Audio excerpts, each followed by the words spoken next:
Hello बच्चों, कैसे हैं आप लोग सब। बेटा आज आपकी जो क्लास है वो है कॉस्ट शीट की क्लास नंबर 3, जिसमें मैं बहुत बढ़िया बढ़िया पॉइंट आज आपको करवाने वाला हूँ। ये क्लास को बिल्कुल मिस नहीं करना, वेरी वेरी इंपॉर्टेंट क्लास है।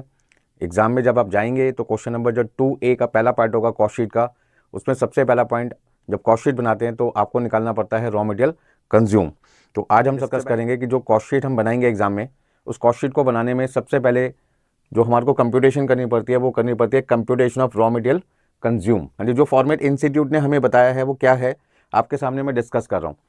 सबसे पहले हमें रॉ मटेरियल कंज्यूम निकालने के लिए स्टार्टिंग करनी होगी opening stock of raw material plus raw material purchase plus carriage inward plus primary packing material. मतलब इंस्टीट्यूट कहता है जो प्राइमरी पैकिंग मटेरियल है आप बेटा उसे कंसीडर करके चलें, किसके साथ, जब आप रॉ मटेरियल कंजम्पशन की कैलकुलेशन करते हैं वहाँ पर, less closing stock of raw material less cost of abnormal loss, और यहाँ पे आपको माइनस करना है scrap value of normal loss. आपको यहाँ पे क्या ध्यान रखना है कि एक जगह तो हमने यहाँ पे लिया कॉस्ट और एक जगह हम क्या लेके चल रहे हैं, स्क्रैप वैल्यू। सर ये नाइंसाफ़ी क्यों कर रहे हैं आप, एक जगह कॉस्ट प्राइस लेके चल रहे हैं, एक जगह स्क्रैप वैल्यू लेके चल रहे हैं।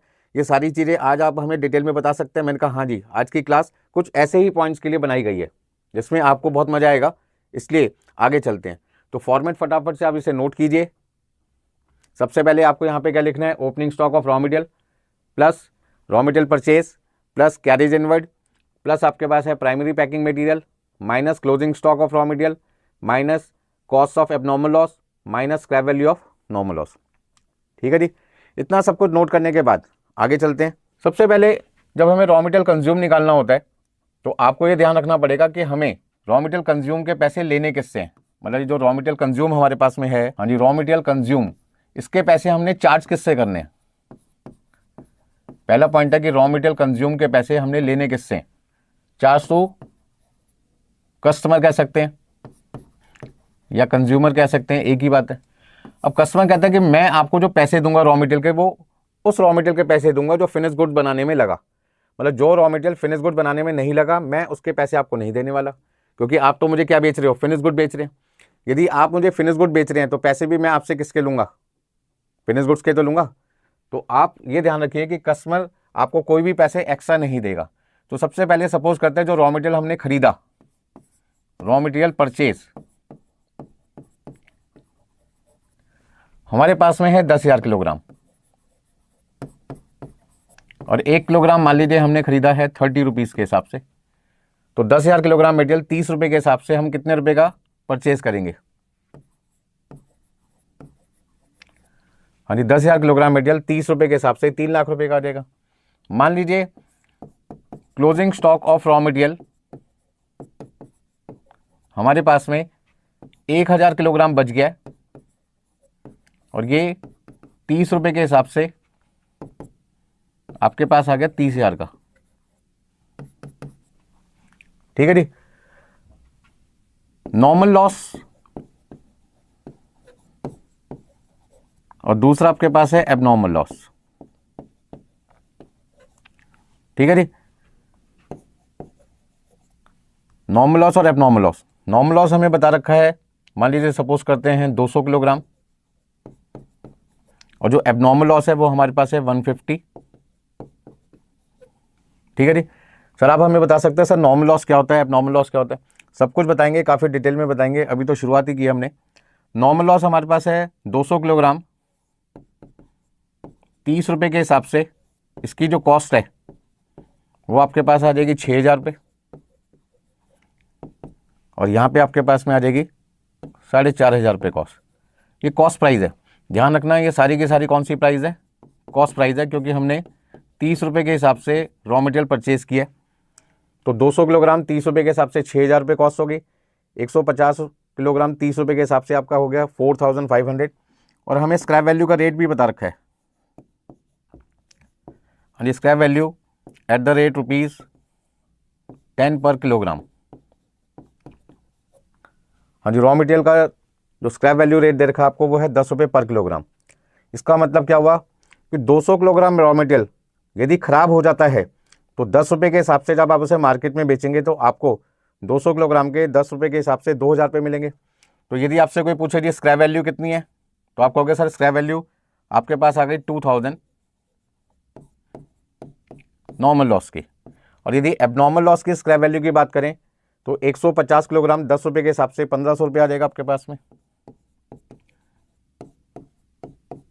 सर इतनी सारी इंफॉर्मेशन आप हमें क्वेश्चन में दे रहे हैं, ये एक एग्जांपल आपके लिए। आज का एग्जांपल नंबर 1 जिसमें हमें रॉ मटेरियल परचेज जो हमने 3 लाख रुपए का खरीदा है, क्लोजिंग स्टॉक हमारे पास है 30,000, नॉर्मल लॉस हमारे पास है 200 किलोग्राम 30 रुपये के हिसाब से इसकी कॉस्ट है 6,000। और यदि ये नॉर्मल लॉस हो गया, मतलब मटेरियल ख़राब हो गया और इसको आप मार्केट में एज अ स्क्रैप बेचने जाते हैं, तो आपको जो स्क्रैप बायर है, जो आपका कबाड़ी वाला बंदा है, वो आपको इस रॉ मटेरियल की स्क्रैप वैल्यू कितने रुपए देने के लिए तैयार है? 2,000 रुपये। दूसरी तरफ आपके पास आता है एबनॉर्मल लॉस जो 150 किलोग्राम है, 30 रुपये के हिसाब से इसकी जो कॉस्ट है वो 4,500 रुपये है और उसकी स्क्रैप वैल्यू कितनी है? 1500। आपसे क्वेश्चन में कहा जा रहा है कैलकुलेट रॉ मटेरियल कंज्यूम, मतलब आपको यहाँ पे क्या करना है? रॉ मटेरियल कंज्यूम कैलकुलेट करना है। अब पॉइंट ये है कि सर कैसे कैलकुलेट करना है, तो मैंने इसके लिए आपको क्या बताया था? एक फॉर्मेट बताया था और उस फॉर्मेट में हमें क्या करना है? वैल्यू पुट करनी है, ठीक है ना। हमारे पास में ओपनिंग स्टॉक क्वेश्चन में नहीं दे रखा, तो ओपनिंग स्टॉक की वैल्यू हमारे पास क्या आ जाएगी? हाँ जी, ओपनिंग स्टॉक की वैल्यू हमारे पास में आ जाएगी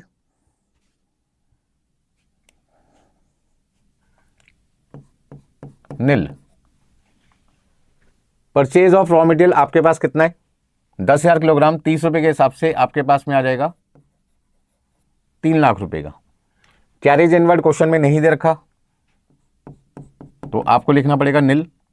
प्राइमरी पैकिंग मटेरियल एग्जांपल में नहीं दे रखा, तो आपको लिखना पड़ेगा नील। बेटा ये आपका कंप्लीट फॉर्मेट है, इसके अंदर जो जो चीज़ आपको दे रखी होगी वो लिखनी है, जो नहीं दे रखी उसको नील मान के आपको लिखना है। आगे आपके पास है क्लोजिंग स्टॉक। क्लोजिंग स्टॉक की वैल्यू आपके पास कितनी थी? देखिए, हाँ जी, क्लोजिंग स्टॉक आपके पास कितना है? 30,000 किलोग्राम है। हाँ जी, क्लोजिंग स्टॉक की वैल्यू आपके पास है 30,000, 30,000। एबनॉर्मल लॉस आपको ध्यान रखना है, यहां पर एबनॉर्मल लॉस की बात आएगी तो आपको कौन सी वैल्यू लिखनी है? यहाँ पे कॉस्ट प्राइस। और यदि नॉर्मल लॉस की बात आती है तो आपको यहाँ पे क्या लिखना है? Scrap value. सर ऐसा क्यों? बेटा यही पॉइंट समझाने के लिए एग्जाम्पल नंबर 1 आपके लिए बना है। अब इसको समझ लेते हैं ऐसा क्यों कर रहे हैं। पहले तो अभी आंसर निकाल लेते हैं। एबनॉर्मल लॉस की कॉस्ट कितनी थी क्वेश्चन में? यदि हम देखें तो हमारे पास में कितनी है? 4,500 रुपये। और नॉर्मल लॉस की स्क्रैप वैल्यू कितनी है? नॉर्मल लॉस की स्क्रैप वैल्यू कितनी है हमारे पास में?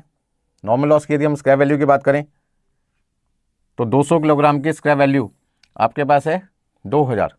तो नॉर्मल लॉस की स्क्रैप वैल्यू 2,000 रुपये लेके चलनी है और जो एबनॉर्मल लॉस है उसकी हमें कॉस्ट लेके चलनी है 4,500 रुपये। ऐसा क्यों करते हैं बस अभी आपको बता देते हैं। तो सबसे पहले हमें यहाँ पे क्या करना है? हाँ जी, एबनॉर्मल लॉस 4,500 कॉस्ट प्राइस और जो स्क्रैप वैल्यू है नॉर्मल लॉस की 200 किलोग्राम की 10 रुपये के हिसाब से 2,000 रुपये। फटाफट से बताइए आपका आंसर कितना आएगा जल्दी से। तो यदि मैं यहाँ पे बात करूँ तो 3 लाख रुपए मेरे पास में है मटेरियल परचेज की कॉस्ट और उसमें से हमने माइनस किया 30,000, माइनस किया हमने 4,500, माइनस किया हमने 2,000 और हमारे पास आ जाएगा 2,63,500। तो 2,63,500 हमारे पास आ जाएगा रॉ मटेरियल कंज्यूम। अब पॉइंट यहाँ पर ये आता है कि हमने एक जगह कॉस्ट लिया और एक जगह स्क्रैप वैल्यू लिया। ऐसा क्यों किया? अब उसको समझने का टाइम आ गया। चलो भाई समझ लेते हैं। सबसे पहले आपने यदि नोट कर लिया हो तो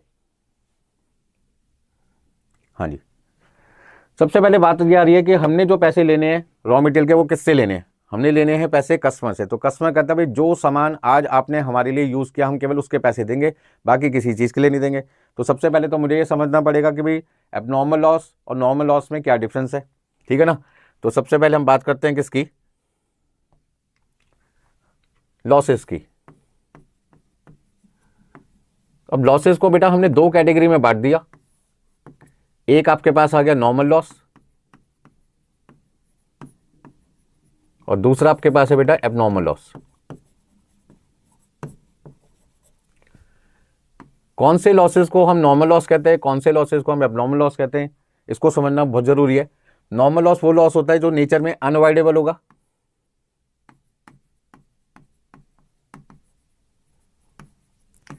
अनअवॉइडेबल लॉसेस ड्यूरिंग प्रोडक्शन, मतलब कोई भी ऐसा नुकसान जो अनअवॉइडेबल है, रोका ना जा सके, कब? प्रोडक्शन के दौरान। और ये इसलिए हो रहा है क्योंकि जैसा गुड्स कस्टमर बनवाना चाहता है वैसा गुड्स बनवाने के लिए हमें कुछ ना कुछ रॉ मटेरियल क्या करना पड़ता है, वेस्ट करना पड़ता है, क्योंकि रॉ मटेरियल का जो साइज़ है, शेप है, कलर है, डिज़ाइन है, वो अलग होता है। तो ऐसे केस में क्या होगा कि कस्टमर कहता है भाई जैसा मुझे फिनिश गुड चाहिए, जैसा शेप मुझे चाहिए, जैसा डिज़ाइन चाहिए, वैसा यदि आप बना के दोगे तो मैं खरीदूंगा, अदरवाइज नहीं खरीदूंगा। तो हमने कस्टमर को समझाया कि फिनिश गुड्स का साइज़ शेप अलग है और रॉ मटेरियल का साइज़ और शेप अलग है। रॉ मटेरियल को जब फिनिश गुड्स में कन्वर्ट किया जाएगा तो कहीं ना कहीं क्या होगा, वेस्टेज जरूर होगी। कैसे? सपोज करते हैं कि हमें चाय बनानी है। हमें क्या बनानी है? एक कप चाय बनानी है। उस चाय को बनाने के लिए बेटा हमें सबसे पहले क्या चाहिए? वाटर चाहिए, मिल्क चाहिए, शुगर चाहिए और टी चाहिए। जब हम चारों चीज़ें एक बाउल में, एक बर्तन में गैस पे रख के उसको गर्म करेंगे तो आपका जो वाटर है, मिल्क है और शुगर है वो तो मिल जाएंगे तीनों आपस में।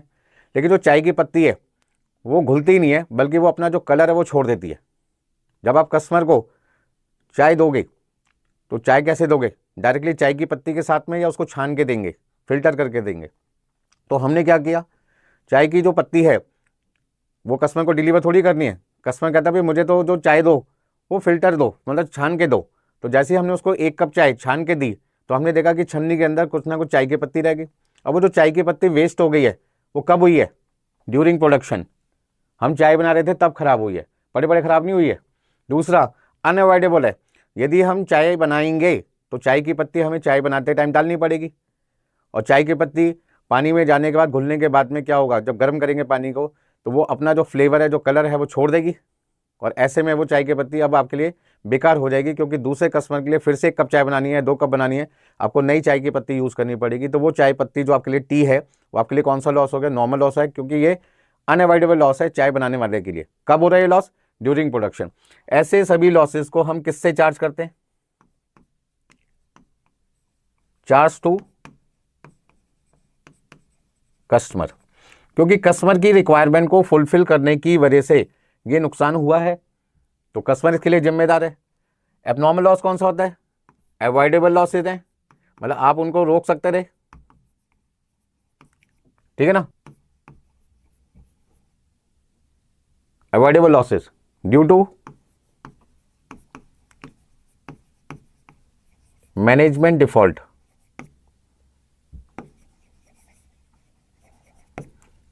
ठीक है ना। और ये हम किससे चार्ज करते हैं? चार्ज टू ऑनर या मैन्युफैक्चरर। अब यदि ये लॉस मैन्युफैक्चरर बियर करेगा तो हम इसे कहां से रिकवर करेंगे? कॉस्टिंग पीएनएल अकाउंट से। और चार्ज टू कस्टमर का मतलब क्या है? जितना भी नॉर्मल लॉस होगा उसके सारे के सारे पैसे हम कस्टमर से लेंगे। हम सारे के सारे पैसे किससे लेंगे? कस्टमर से लेंगे। अब पॉइंट यह आता है कि कस्टमर से कितने पैसे लेंगे, ध्यान से समझना। कस्टमर से नॉर्मल लॉस के कितने पैसे लेने? तो जो अभी एग्जांपल चल रहा था उस एग्जांपल में आपने क्या नोट किया था? उस एग्जांपल में आपने नोट किया था कि नॉर्मल लॉस हुआ था आपका 200 किलोग्राम 30 रुपये के हिसाब से 6,000 रुपये का, और उसकी स्क्रैप वैल्यू कितनी है? 2,000 रुपये है। तो कस्टमर कहता है देखिए मेरी वजह से आपका नॉर्मल लॉस हुआ 200 किलोग्राम, क्योंकि जैसा गुड्स मैं बनवाना चाहता था वैसा गुड्स बनाने के लिए आपको कहीं ना कहीं मटेरियल की वेस्टेज करनी पड़ेगी। मैं इस बात से सहमत हूँ। जैसे मान लीजिए एग्जांपल और ले सकते हैं, कपड़े से शर्ट बनाते हैं तो कपड़े का जो साइज़ होता है वो रेक्टेंगल फॉर्म में होता है, शर्ट का साइज़ रेक्टेंगल फॉर्म में थोड़ी होता है। तो जब टेलर उस कपड़े को शर्ट की फॉर्म में कन्वर्ट करेगा तो कहीं ना कहीं क्या होगा, कहीं ना कहीं क्या होगा कि आपका जो कपड़ा है वो थोड़ा थोड़ा वेस्ट हो जाएगा। और ये बात कस्टमर भी जानता है कि 100% कपड़ा टेलर यूज़ नहीं कर पाएगा, कुछ ना कुछ कपड़े की वेस्टेज जरूर होगी। ऐसे में हम कपड़ा तो पूरा लेके आएंगे लेकिन उस शर्ट में 100% पूरा कपड़ा थोड़ी लग जाएगा। मान लीजिए कपड़ा लाए हम 2 मीटर और शर्ट में लगा मान लीजिए 1.8 मीटर, ठीक है ना। तो 0.2 मीटर जो कपड़ा आपका वेस्ट हो गया वो कौन सा लॉस है? नॉर्मल लॉस है। लेकिन जो टेलर है वो आपसे कपड़ा कितना मंगवाएगा? 2 मीटर, या वो कहता है जो शर्ट मैं आपके लिए बनाना चाहता हूँ उसके लिए कपड़ा कितना यूज़ होगा? 2 मीटर। 1 मीटर कपड़ा यदि 500 रुपये का तो 2 मीटर कपड़ा आपका जो आएगा कितने का आएगा? 500 को 2 से मल्टीप्लाई कर देंगे तो आपके पास में 1,000 रुपये का कपड़ा आ जाएगा। लेकिन लगा कितना? 1.8। तो 1.8 को यदि मैं 500 से मल्टीप्लाई करता हूँ, 1.8 को यदि मैं 500 से मल्टीप्लाई करता हूँ तो मेरे पास आएगा 900 रुपये। इसका मतलब 100 रुपये का जो कपड़ा है वो यूज़ ही नहीं हो पाया, नॉर्मल लॉस हो गया due to customer requirement. Same वही कॉन्सेप्ट यहाँ पे। अब कस्टमर कहता है ठीक है जी, क्या ठीक है? हाँ जी, कस्टमर क्या करे कि 200 किलोग्राम का 30 रुपये के हिसाब से हमारी रिक्वायरमेंट को फुलफिल करने में आपका जो मटेरियल का नुकसान हुआ है वो 6,000 रुपये का हुआ है। लेकिन जब नुकसान मेरा है, कस्टमर कह रहा है मैन्युफैक्चरर से, यदि नुकसान मेरा है तो इस नुकसान से होने वाली जो कमाई है, जो स्क्रैप वैल्यू आपके पास आएगी, वो आपकी थोड़ी है। जब आपने 200 किलोग्राम के सारे पैसे मेरे से चार्ज कर लिए तो इसको बेचने पे जो स्क्रैप वैल्यू मिलेगी वो तो मुझे मिलनी चाहिए ना। मैंने कहा बात तो बिल्कुल सही कर रहे हो, आपको ही मिलनी चाहिए, आपको ही मिलनी चाहिए। तो ऐसे में हम कस्टमर से क्या कहेंगे, आपको 200 किलोग्राम के 6,000 रुपये देने पड़ेंगे और उसमें से जो स्क्रैप वैल्यू 2,000 रुपये मिल रही है वो हम आपको वापस लौटा देंगे। तो वापस लौटाने का तरीका क्या होता है, 6,000 रुपये हमने लेने हैं कस्टमर से, 2,000 रुपये हमने कस्टमर को देने हैं, डिफरेंस कितना आएगा 4,000। तो हमें कस्टमर से नेट नॉर्मल लॉस के कितने पैसे लेने चाहिए, 4,000। अब 4,000 लेने का तरीका क्या है, 6,000 रुपये पहले कॉस्ट में प्लस कर दो और 2,000 रुपये स्क्रैप वैल्यू के नाम से क्या कर दो, माइनस कर दो। तो यही हमने किया। हमने क्या किया, यहाँ पे जो 3 लाख रुपये है, हाँ जी, 10,000 किलोग्राम 30 रुपये के हिसाब से हमारे पास कितना था, 3 लाख रुपये। इसका मतलब 10,000 किलोग्राम के अंदर 200 किलोग्राम नॉर्मल लॉस शामिल है। इसका मतलब जैसे ही हम कस्टमर से 3 लाख रुपये मांगेंगे, मान के चलो हम उससे 6,000 रुपये भी मांग रहे हैं क्योंकि 6,000 रुपये इसमें शामिल है। अब 6,000 रुपये इसमें शामिल है तो कस्टमर कहता है 6,000 रुपये आपने ले तो लिया मुझसे, लेकिन ये जो 200 किलोग्राम का नुकसान हुआ है इसका मालिक तो मैं हूँ, इसकी स्क्रैप वैल्यू तो मुझे मिलनी चाहिए। हमने स्क्रैप वैल्यू 2,000 रुपये क्या कर दी, माइनस कर दी। तो नॉर्मल लॉस के केस में ध्यान रखना, पहले हमने 6,000 रुपये इस 3 लाख रुपये में जोड़ दिए और फिर बाद में 2,000 रुपये माइनस कर दिया, ताकि नेट इफेक्ट हम कस्टमर से कितने रुपये चार्ज कर सकें, 4,000 रुपये चार्ज कर सकें। चलिए आगे चलते हैं। ठीक है, ये तो हो गया नॉर्मल लॉस का केस। अब आ जाओ एबनॉर्मल लॉस। एबनॉर्मल लॉस का मतलब क्या है, कोई भी ऐसा नुकसान जिसे रोका जा सकता था लेकिन हमारा जो मैन्युफैक्चरर है उसने ध्यान दिया नहीं या उसके वर्कर ने ध्यान नहीं दिया और कहीं ना कहीं लापरवाही हो गई मैनेजमेंट के द्वारा या उसके वर्कर के द्वारा, जिसकी वजह से हमारा मटेरियल ख़राब हो गया 150 किलोग्राम। अब 150 किलोग्राम मटेरियल जो हमारा ख़राब हुआ है 30 रुपये के हिसाब से, 150 किलोग्राम मटेरियल 30 रुपये के हिसाब से हमारा 4,500 रुपये का मटेरियल ख़राब हो गया। वो 4,500 रुपये हमारा लॉस है, हमारी स्क्रैप वैल्यू है। तो अभी ये सारा का सारा जो लॉस होगा वो हमें बियर करना पड़ेगा। हम कस्टमर से पैसे चार्ज नहीं कर सकते, हम कस्टमर से पैसे चार्ज नहीं कर सकते। तो इसका मतलब क्या हुआ, 4,500 रुपये जो हमने यहाँ पे जोड़ रखे थे, जो हमने यहाँ पर जोड़ रखे थे इस 10,000 किलोग्राम में, इस 10,000 किलोग्राम में कहीं ना कहीं 150 किलोग्राम जो एबनॉर्मल लॉस है वो भी शामिल है, जिसके पैसे मैं कस्टमर से ले नहीं सकता। तो मुझे क्या करना पड़ेगा, पूरे के पूरे 4,500 रुपये, पूरे के पूरे 4,500 रुपये माइनस करना पड़ेगा। इसका मतलब ये लॉस किसका है, मैन्युफैक्चरर का। अब यदि लॉस मैन्युफैक्चरर का है तो स्क्रैप वैल्यू का फायदा भी किसका है, मैन्युफैक्चरर का। तो मैन्युफैक्चरर क्या कहता है, 4,500 रुपये का मुझे नुकसान हुआ, हाँ जी 4,500 रुपये का मुझे नुकसान हुआ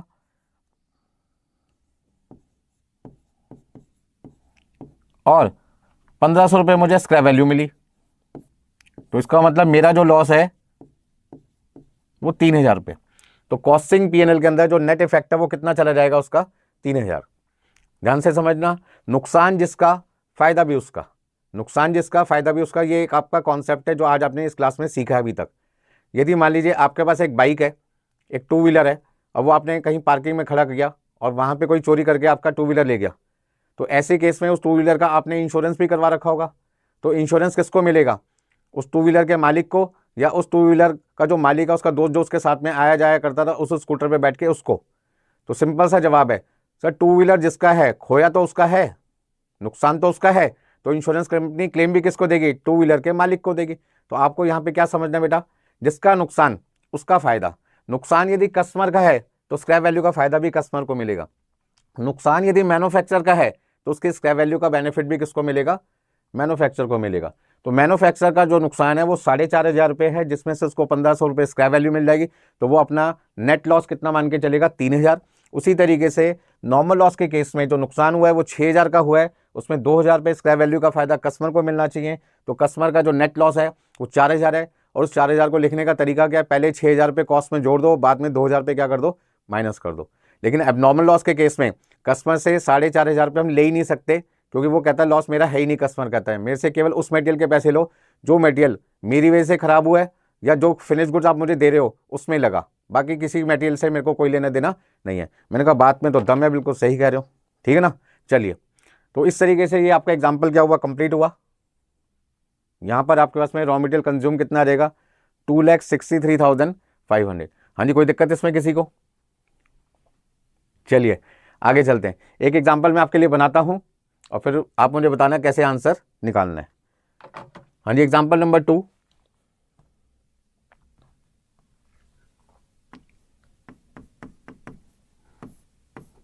कैलकुलेट रॉ मटेरियल कंज्यूम। हाँ जी, हमें क्वेश्चन में ओपनिंग स्टॉक दे रखा है, raw material purchase, closing stock of raw material,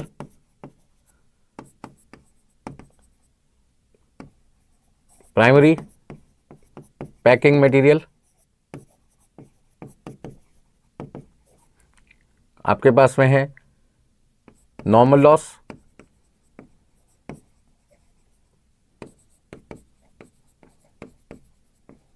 abnormal loss. ये सारी इंफॉर्मेशन हमें क्वेश्चन में दे रखी है।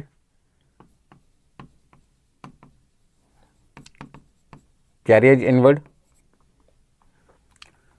मान लीजिए ये वैल्यू आपको दे रखी है 10,000 रुपये, 10,000। ये आपके पास है 4 लाख रुपीस। क्लोजिंग स्टॉक आपके पास है 20,000। प्राइमरी पैकिंग मटेरियल आपके पास है 15,000। नॉर्मल लॉस, अब नॉर्मल लॉस में आपके पास में दो चीज़ें हो सकती हैं, कॉस्ट भी हो सकती है और आपको स्क्रैप वैल्यू भी दे सकते हैं। तो सपोज करते हैं कि जो उसकी कॉस्ट है नॉर्मल लॉस की वो आपके पास है 5,000 और जो स्क्रैप वैल्यू आपके पास दे रखी है वो आपके पास है 1,000 रुपये। ऐसी एबनॉर्मल लॉस, इसकी जो कॉस्ट आपको दे रखी है क्वेश्चन में, मान लीजिए 8,000 है और जो इसकी स्क्रैप वैल्यू है वो आपके पास है 1,600, 1,600 रुपये। कैरेज इनवर्ड आपके पास में है 2,000 रुपीज़ और आपको फटाफट से क्या निकालना है, आपको निकालना है रॉ मटेरियल कंज्यूम। जल्दी से निकालिए, देखते हैं कितने लोगों का सही आंसर आता है। आपको बस ये ध्यान रखना है कि नॉर्मल लॉस के केस में, हाँ जी, नॉर्मल लॉस के केस में आपको कंसीडर करना है स्क्रैप वैल्यू माइनस करते टाइम, और एबनॉर्मल लॉस के केस में कंसीडर क्या करना है, कॉस्ट प्राइस। ठीक है ना? अब फटाफट से क्या करना है, किसको प्लस करना है किसको माइनस करना है वो देख लेते हैं। तो सॉल्यूशन में देखते हैं। हाँ जी, raw material consume, opening stock आपके पास में है रॉ मटेरियल का 10,000। रॉ मटेरियल परचेज आपके पास है बेटे 4 लाख रुपीस। आपके पास में कैरेज इनवर्ड, एग्जाम में फुल फॉर्म यूज करना है, कोई शॉर्ट फॉर्म यूज नहीं करना आपको। हाँ जी, प्राइमरी पैकिंग मटेरियल आपके पास में है 15,000। इन तीनों का सम करेंगे, इसमें से minus closing stock minus normal loss, normal loss की स्क्रैप वैल्यू माइनस करनी है, माइनस एबनॉर्मल लॉस, और एबनॉर्मल लॉस की आपको कॉस्ट माइनस करनी है। रीज़न क्या है वो मैं आपको बता चुका हूँ। ठीक है ना भाई? तो फटाफट से देखिए, क्लोजिंग स्टॉक की वैल्यू कितनी है आपकी 20,000। आपके पास में स्क्रैप वैल्यू नॉर्मल लॉस की कितनी है 1,000। एबनॉर्मल लॉस की कॉस्ट आपके पास है 8,000। हाँ जी, फाइनल आंसर आपके पास कितना आता है फटाफट से देखिए। हाँ जी, कैलकुलेटर की मदद लेते हैं। 10,000 प्लस आपके पास है 4 लाख प्लस 2,000 प्लस 15,000, आपके पास आ जाएगा 4,27,000। और बेटा इसमें से आपने माइनस कर दिया 20,000 माइनस 1,000 माइनस 8,000 और आपके पास आंसर आ जाएगा 3,98,000। इस तरीके से रॉ मटेरियल कंज्यूम आपके पास आ जाएगा 3,98,000।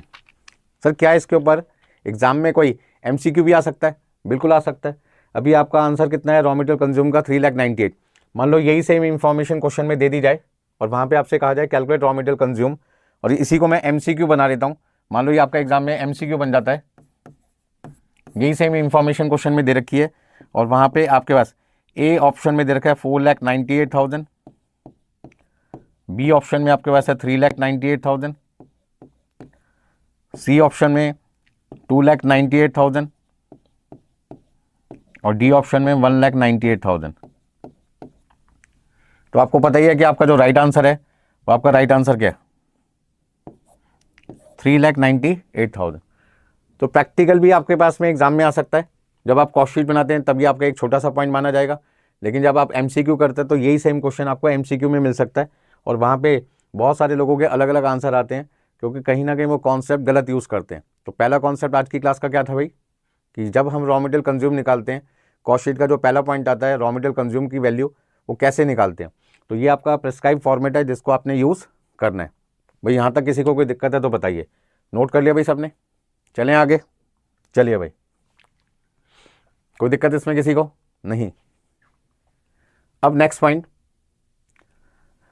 एक मैन्युफैक्चरिंग बिजनेस जो रॉ मटेरियल को फिनिश गुड्स में कन्वर्ट करते हैं, एक मैन्युफैक्चरिंग बिजनेस जो रॉ मटेरियल को फिनिश गुड्स में कन्वर्ट करते हैं, तो उनके पास में 3 तरीके के स्टॉक हो सकते हैं, stock of raw material, stock of WIP और स्टॉक ऑफ फिनिश गुड्स।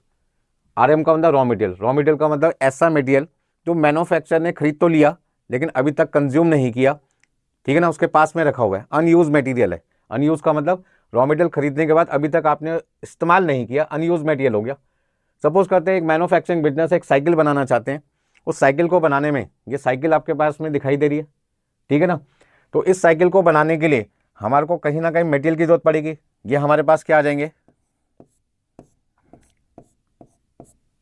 ठीक है ना, ये फ्रेम हो गया, इसमें टायर लगे हुए हैं, ये आपके पास में फ्रेम आ जाएगा, यहाँ पे आपके पास में हैंडल आ जाएगा, ये आपके पास में चेन आ जाएगी, ये आपके पास में पैडल आ जाएगा, ये आपकी बेल हो गई, ये आपकी सीट हो गई, ये कैरियर हो गया पीछे बैठने के लिए, ठीक है ना। ये सारे पार्ट्स हैं जो हमने खरीद के रख लिए हैं, ठीक है ना। उसी तरीके से यदि इन पार्ट्स को जब हमने अपने वर्कर को दिए फैक्ट्री के अंदर कि आप इन पार्ट्स को यूज़ करके साइकिल प्रोड्यूस करो, साइकिल हमारा फिनिश गुड्स है, तो उस साइकिल को बनाते टाइम वर्कर ने क्या किया, कुछ काम तो कर दिया, कुछ काम अभी नहीं किया। अब कुछ काम हो चुका है, कुछ काम नहीं हुआ। मान लो ये हमारा काम 60% कंप्लीट हो गया, फॉर एग्जांपल ये 60% कंप्लीटेड है। अब 60% बेटा कंप्लीटेड का मतलब क्या हुआ कि अभी 40% काम होना बाकी है। फॉर एग्जांपल मतलब जितना हमने काम किया है उस काम को करने में हमारे 60% खर्चा हो चुका। मतलब यदि टोटल साइकिल को बनाने में 1000 रुपये का मटेरियल लगता है तो हमने देखा कि 60% 600 रुपये का काम हो चुका है हमारा, तो 60% कंप्लीट हो गया। लेकिन आप इसे 100% कंप्लीट तो नहीं कह सकते ना, इसका मतलब ये आपके लिए क्या सेमी फिनिश्ड है, जिसको हम कहते हैं वर्क इन प्रोग्रेस। तो कोई भी काम जो हमने शुरू तो कर दिया लेकिन अभी तक खत्म नहीं किया। आपका भी एग्जांपल ले सकते हैं, आपने इंस्टीट्यूट में एडमिशन तो ले लिया CMA में, लेकिन अभी तक आपका CMA कंप्लीट नहीं हुआ। कोई भी रिश्तेदार, कोई भी दोस्त, यार दोस्त आपको मिलता है तो आपसे पूछता है जी क्या कर रहे हो, तो आप कहते हो जी CMA कर रहे हैं, हमारा फाउंडेशन क्लियर हो गया, अभी हम इंटरमीडिएट की तैयारी कर रहे हैं। जब इंटरमीडिएट कंप्लीट हो जाएगा तो आप कहोगे जी हम फाइनल की तैयारी कर रहे हैं। जब आपका फाइनल कंप्लीट हो जाएगा तो आप कहोगे जी अब हम CMA बन चुके हैं। जब तक आपका जवाब अपने दोस्तों को या अपने फ्रेंड्स को या जो भी आपके रिश्तेदार हैं, जो भी लोग आपको मिलते हैं, जब तक आप उन्हें ये कहना बंद नहीं करोगे कि मैं CMA बन गया, यही कहते रहोगे मैं CMA कर रहा हूँ, मीन्स आप क्या हैं, सेमी फिनिश गुड्स हैं इंस्टीट्यूट के नज़र में, डेट इज WIP आप। अब नेक्स्ट आपके पास है स्टॉक ऑफ फिनिश गुड्स, मतलब जो काम आपको दिया गया था साइकिल बनाने का वो 100% साइकिल कंप्लीट हो गई, मतलब कस्टमर को अब आप डिलीवर कर सकते हो, 100% उसमें काम हो चुका है, सब कुछ इसमें लग चुका है, ठीक है ना। तो ये 100% कंप्लीट है।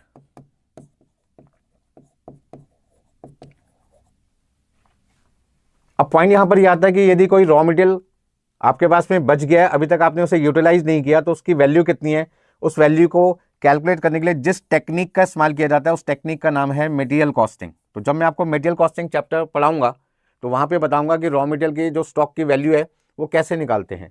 उसी तरीके से जो सेमी फिनिश गुड्स है, जो बेटा आपका सेमी फिनिश गुड्स है, रॉ मटेरियल के बाद सेमी फिनिश गुड्स आएगा, उसकी कंप्यूटेशन मैं आपको सिखाऊंगा प्रोसेस कॉस्टिंग चैप्टर में। और जो आपके पास में फिनिश गुड्स है उसका स्टॉक यदि आपके पास बच गया तो उसकी कैलकुलेशन आप कहाँ करते हैं, तो उसके लिए आपका चैप्टर है सिंगल आउटपुट कॉस्टिंग। आप उसे कह सकते हैं कि हम कहाँ पे सीखने जा रहे हैं उसे, कॉस्ट शीट चैप्टर में। तो सिंगल आउटपुट कॉस्टिंग एक टेक्निक है जहाँ पर हम फिनिश गुड्स की वैल्यूएशन सीखते हैं कि जो फिनिश गुड्स हमारा बन तो गया, अभी बिका नहीं है। मान लो हमने 10,000 यूनिट बनाई, उसमें से हमने 8,000 यूनिट बेच दी, 2,000 यूनिट अभी भी बची हुई हैं, तो उन 2,000 की वैल्यू कितनी है अभी हमें ढूंढना बाकी है। बात समझ में आ रही है? तो उन 2,000 की वैल्यू कैसे निकालेंगे, उसके लिए हमारा चैप्टर का नाम है कॉस्ट शीट और टेक्निक का नाम है सिंगल आउटपुट कॉस्टिंग।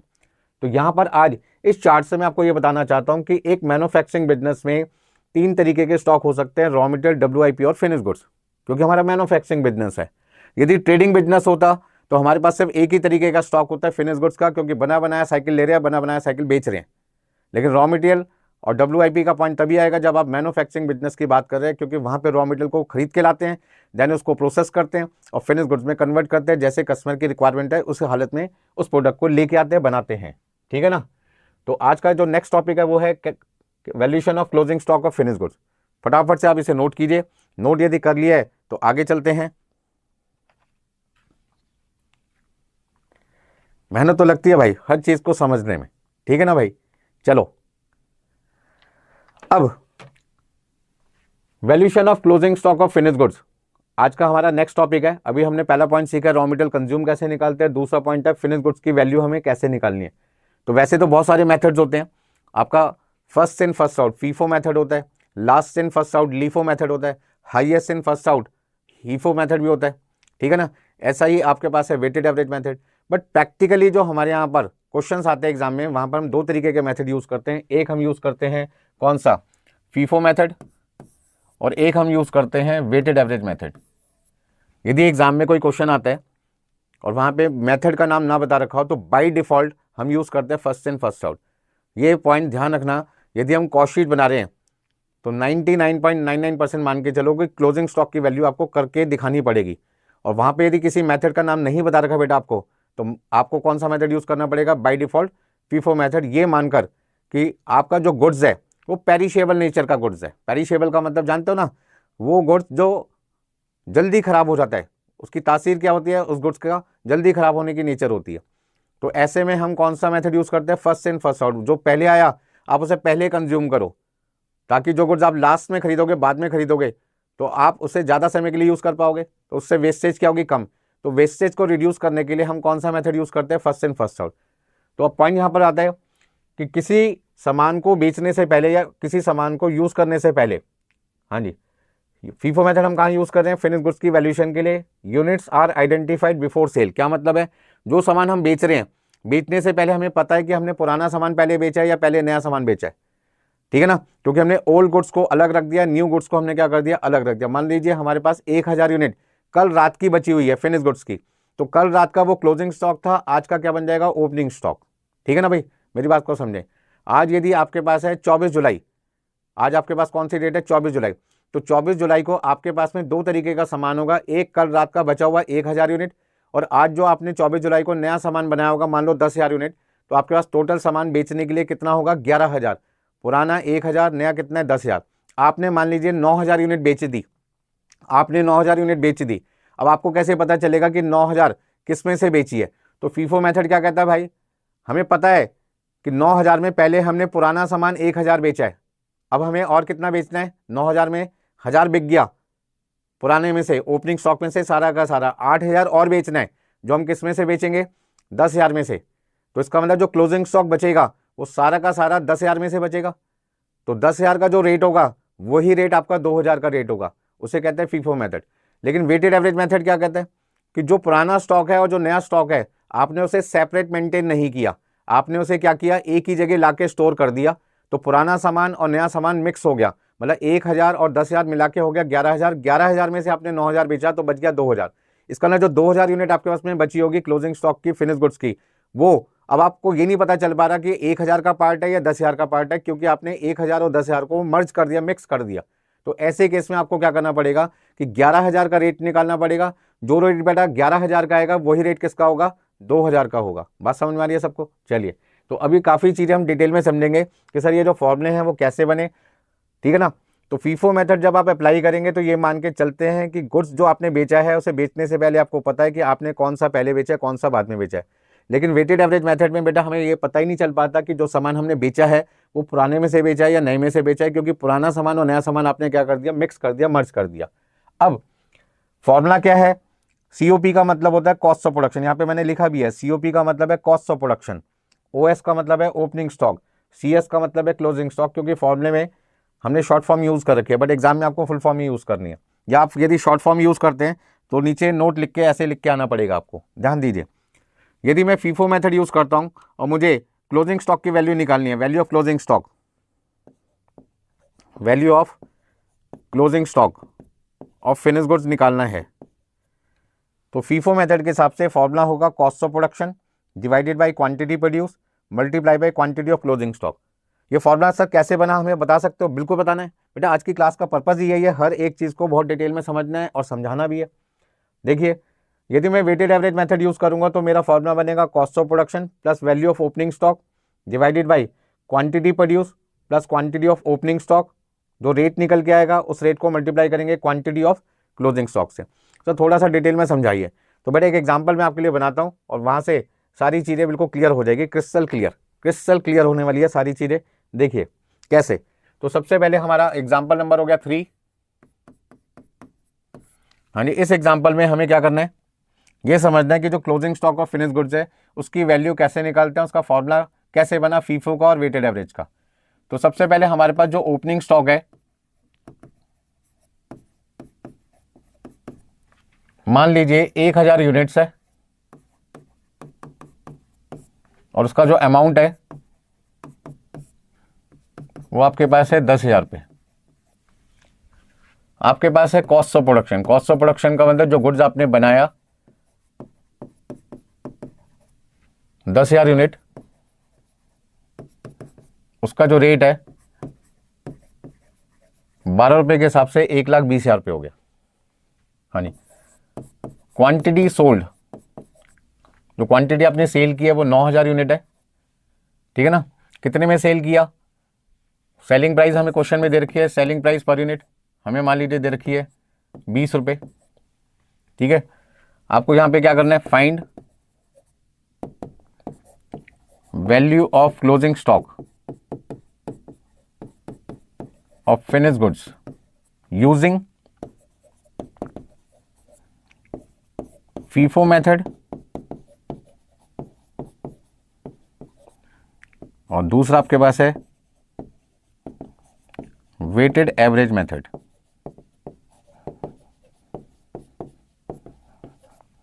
ठीक है जी। अब इन दो मेथड का इस्तेमाल करके आपको क्वेश्चन सॉल्व करना है। कैसे करना है वो सारी चीज़ें आज की क्लास में अब समझने वाले हैं, ठीक है भाई। देखिए भाई, पहले तो हमने आपके लिए एक एग्जांपल बनाया, एग्जांपल नंबर 3, और इस एग्जांपल में अब हमें ये समझना है कि फीफो मेथड कैसे अप्लाई होगा। सबसे पहले हम यहाँ पर चीज़ों को लिखते हैं। हमारे पास में 9,000 यूनिट है जो हमने बेची है।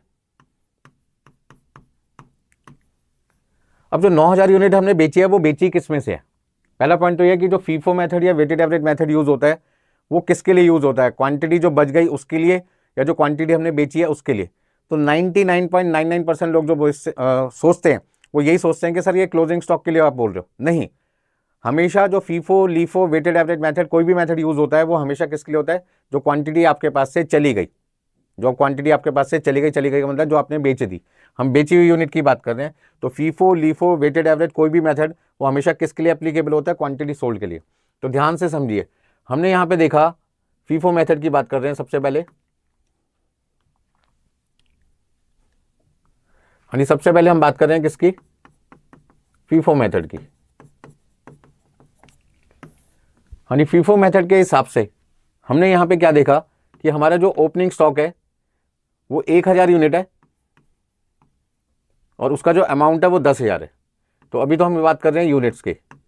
फिर हमने देखा हमारा जो प्रोडक्शन है, जो प्रोडक्शन हमने किया वो 10,000 यूनिट है।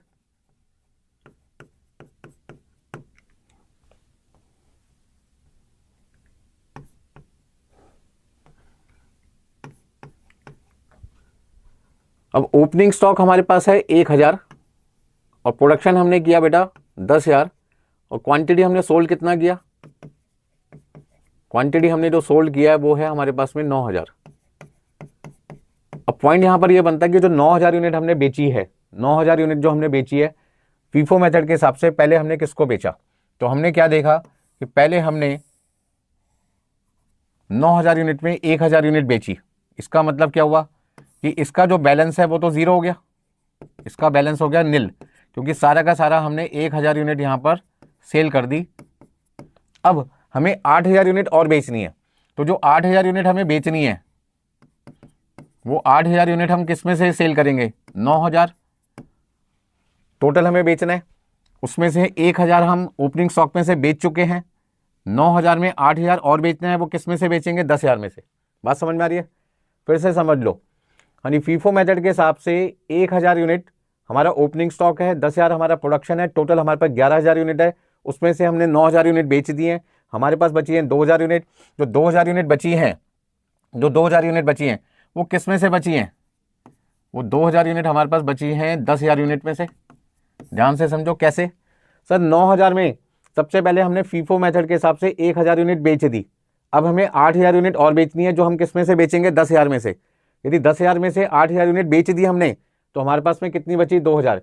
इसका ना 2,000 जो हमारा क्लोजिंग स्टॉक है, 2,000 जो हमारा क्लोजिंग स्टॉक है, वो सारा का सारा 10,000 का पार्ट है। इसका मतलब यदि मुझे वैल्यू ऑफ क्लोजिंग स्टॉक निकालना है, वैल्यू ऑफ क्लोजिंग स्टॉक निकालना है, तो मैं क्या कहूँगा कि 2,000 किसका पार्ट है? 10,000 का। 2,000 किसका पार्ट है? 10,000 का। तो 10,000 का अमाउंट कितना है? 10,000 का अमाउंट आपके पास कितना है? 1,20,000। तो 1,20,000 पे वैल्यू थी 10,000 यूनिट की, तो 2,000 की कितनी होगी? आप अमाउंट निकाल लो, पहले यहाँ पे डिवाइड करना है, तो आपके पास रेट आ जाएगा 12 रुपये। 12 रुपये को 2,000 से मल्टीप्लाई करोगे, आपके पास आ जाएगा 24,000। अब आप इसको फॉर्मूले की फॉर्म में लिख सकते हो। सर 1,20,000 पे क्या चीज़ है? कॉस्ट ऑफ प्रोडक्शन है। और 10,000 आपके पास क्या है? क्वांटिटी प्रोड्यूस है। और सर 2,000 आपके पास क्या थी? Quantity of closing stock. इस तरीके से आपका चमत्कारी फॉर्मूला बनके तैयार हो गया। फीफो मेथड के हिसाब से जब भी क्लोजिंग स्टॉक का आंसर निकालना है, तो आपको बेटा ऐसे करना है। हाँ जी, कोई दिक्कत है इसमें किसी को? भाई कोई दिक्कत है तो बताओ। मुझे नहीं लगता आपको कोई दिक्कत होगी, काफ़ी डिटेल में मैंने आपको समझा दिया है। फटाफट से आप इसे नोट कीजिए।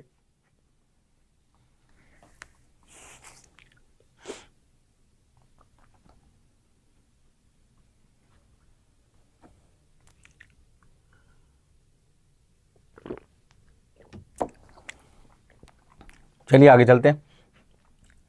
तो जो फॉर्मूला मैंने आपके लिए लिखा था, वो यही तो लिखा था, cost of production divide by quantity produce multiply by quantity of closing stock. अब वेटेड एवरेज पे आ जाओ। वेटेड एवरेज क्या कहता है? वेटेड एवरेज कहता है कि सर पुराना गुड्स और जो नया गुड्स है, वो तो हमने क्या कर दिया? मर्ज कर दिया, मिक्स कर दिया, मिला दिया। जैसे पेट्रोल पंप से आप अपनी कार में या टू व्हीलर में पेट्रोल भरवाते हैं, तो पेट्रोल पंप का जो टैंकर है, वो तो एक ही है ना उनके पास। तो वो क्या करते हैं, जो पेट्रोल पुराना था उसी में नया पेट्रोल मिला देते हैं। अब आप अपनी कार में पेट्रोल भरवाने गए, तो जो पेट्रोल आपकी कार में डाला जाएगा, उसमें पुराना पेट्रोल भी होगा, नया पेट्रोल भी होगा। तो इसका मतलब आपको यहाँ जो पेट्रोल दिया जा रहा है, उसमें नया पुराना नहीं है, मिक्स हो गया। और एग्जाम्पल ले सकते हैं, आप अपने घर के आरओ से पानी की बोतल भर के ला रहे हैं। तो जो पानी की बोतल आप अपने घर के आरओ से भर के ला रहे हैं, उसमें कौन सा पानी आपने उस बोतल में डाला? आज वाला या कल रात वाला? तो हमने क्या देखा कि आरओ के अंदर कल रात 2 लीटर पानी था पहले से, और आज हमने मशीन ऑन कर दी, और मशीन ऑन करने के बाद उसमें 8 लीटर पानी और भर गया। क्योंकि जो फिल्टर है, जो आरओ है हमारे पास में, उसमें लेवल भी दे रखा होता है कितने लेवल तक पानी भर गया। तो हमने देखा था कल रात को 2 लीटर पानी बचा था, आज सुबह हमने देखा 2 लीटर पानी हमारे पास है, हमने फटाफट से बटन ऑन कर दिया, आरओ स्टार्ट हो गया। थोड़ी देर में हमने आरओ बंद कर दिया, हमने देखा 2 लीटर से कितना हो गया? 10 लीटर, 8 लीटर और भर गया। तो इसका मतलब जब आपने उस पानी की बोतल आरओ से भरी, तो उसमें कौन सा पानी आपकी बोतल में आया होगा? पुराना पानी या नया, ओल्ड या न्यू? तो आप कहोगे सर पानी तो मिक्स हो गया, कल रात वाला आज वाला। तो हमने जो पानी भरा है वो 10 लीटर में से भरा है, ना कि 8 लीटर में से, ना कि 2 लीटर में से। सेम वही कॉन्सेप्ट यहाँ पे है कि जब आप वेटेड एवरेज मेथड यूज करते हैं, तो आपको क्या ध्यान रखना पड़ता है?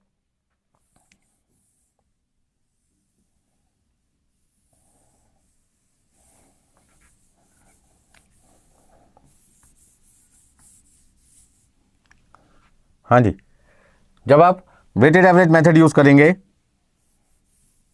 तो आपको क्या ध्यान रखना पड़ेगा?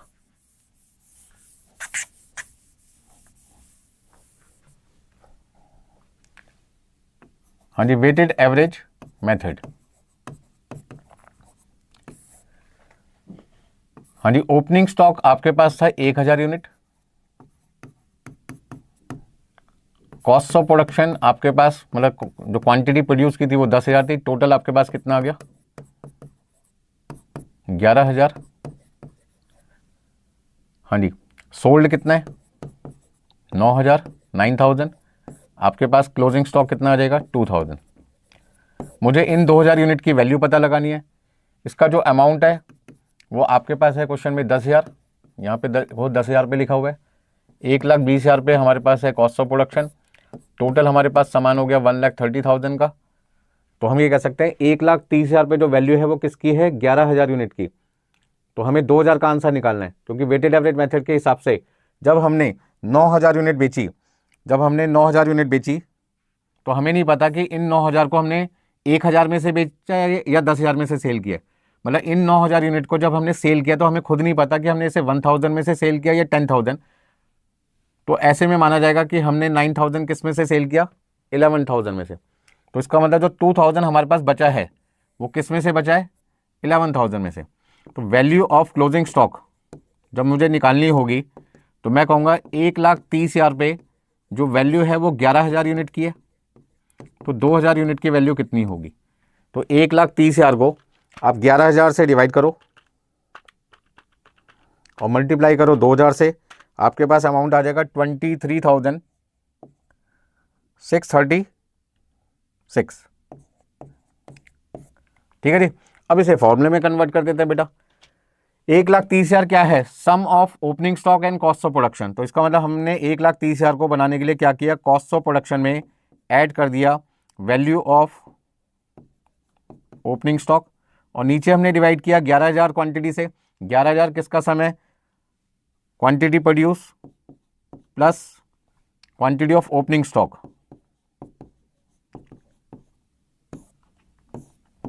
2,000 आपके लिए क्या है, 2,000 आपके पास है क्वांटिटी ऑफ क्लोजिंग स्टॉक। तो इस तरीके से आपका फॉर्मूला बन जाएगा वैल्यू ऑफ क्लोजिंग स्टॉक का। वैल्यू ऑफ क्लोजिंग स्टॉक का आपका फॉर्मूला बन गया वेटेड एवरेज मेथड से। बात समझ में आ रही है भाई सबको। तो बिल्कुल सिंपल कॉन्सेप्ट है, यहाँ पे आपको कोई ज़्यादा दिमाग लगाने की ज़रूरत नहीं है। हाँ जी, कोई दिक्कत। तो मैंने आपको पहले ही कहा है कि कॉस्टिंग एक बहुत सिंपल सब्जेक्ट है, बहुत ईजी सब्जेक्ट है, बस आपको सारे कॉन्सेप्ट क्या करने समझने। तो आज की क्लास में अभी तक हम 2 पॉइंट डिस्कस कर चुके हैं। एक रॉ मटेरियल कंज्यूम कैसे निकालते हैं, और दूसरा value of closing stock finish goods की निकालने के लिए हमारे पास में 2 मेथड हैं, एक फीफो मेथड और दूसरा आपके पास है वेटेड एवरेज मेथड। कौन सा मेथड कहाँ अप्लाई होता है सारी चीज़ें मैंने आपको बता दी। फॉर्मूले कैसे ड्राइव करने हैं, कैसे बने, वो सारी चीज़ें मैंने आपको बता दी। अब आगे चलते हैं। हाँ जी, कोई दिक्कत इसमें किसी को, कुछ पॉइंट नोट करना है तो नोट कर लीजिए, नहीं तो आगे चलते हैं। देखिए भाई, आज का पहला क्वेश्चन जो बुक में आपको प्रोवाइड करूंगा, उस बुक में कॉस्ट शीट का आज का पहला question number 6। A factory produces a standard product, the following information is given to you from whom you are required to prepare cost sheet. हाँ जी, आपको क्या बनाना है, कॉस्ट शीट बनाना है, जिसमें मटेरियल की ओपनिंग स्टॉक की वैल्यू दे रखी है 10,000, परचेजेज आपके पास है 85,000, क्लोजिंग स्टॉक आपके पास है 4,000। इसका मतलब opening plus purchase minus closing करेंगे तो आपके पास आ जाएगा रॉ मटेरियल कंज्यूम। पूरा क्वेश्चन पढ़ लेते हैं, कहीं पे नॉर्मल लॉस या एबनॉर्मल लॉस का पॉइंट तो नहीं दे रखा। नॉर्मल लॉस होगा तो स्क्रैप वैल्यू माइनस करनी है, एबनॉर्मल लॉस होगा तो एबनॉर्मल लॉस की कॉस्ट माइनस करनी है। यह आपको ध्यान रखना है, गलती आपसे नहीं होनी चाहिए। गलती का मतलब है आपका एक अटेम्प्ट बढ़ जाएगा और आपको बहुत नुकसान होगा। डायरेक्ट वेजेस 20,000 पे है, अदर डायरेक्ट एक्सपेंस है 10,000, फैक्ट्री ओवरहेड आपके पास है 100% ऑफ लेबर। तो लेबर आपकी यदि 20,000 है तो 100% हो गया 20,000 का 100% 20,000। नेक्स्ट आपके पास है ऑफिस ओवरहेड, जो आपके पास है 10% of work cost. Work cost का दूसरा नाम होता है फैक्ट्री कॉस्ट। ठीक है जी। नेक्स्ट आपके पास में है सेलिंग एंड डिस्ट्रीब्यूशन एक्सपेंसेस, जिसमें लिखा है ₹2 पर यूनिट सोल्ड। जितनी क्वांटिटी आपने बेची है उसे 2 से मल्टीप्लाई कर देंगे। यूनिट्स ऑफ फिनिश प्रोडक्ट, अब ये पॉइंट आपका यहाँ पे होता है मेन शुरू, जिसमें लिखा है in hand eight the beginning of the period. मतलब आपका जो ओपनिंग स्टॉक है वो 1,000 यूनिट है और उसकी वैल्यू आपको दे रखी है 16,000। मतलब 1,000 यूनिट की वैल्यू आपके पास आ गई 16,000, 16,000 बेटा। प्रोड्यूस ड्यूरिंग द पीरियड, मतलब आपने इस साल 10,000 यूनिट बनाई है और क्लोजिंग स्टॉक आपके पास में है 2,000 यूनिट।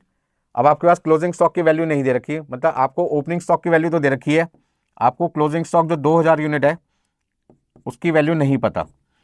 तो सबसे पहले चेक करो कि क्वेश्चन में कोई मेथड का नाम बता रखा है नहीं बता रखा है। तो मैंने क्या देखा, क्वेश्चन में किसी मेथड का नाम नहीं बता रखा, ना फीफो का ना वेटेड एवरेज का। तो मैंने आपको क्या कहा था, यदि क्वेश्चन साइलेंट है तो बाय डिफॉल्ट आपको क्या करना है, फीफो मेथड का इस्तेमाल करना है, first in first out.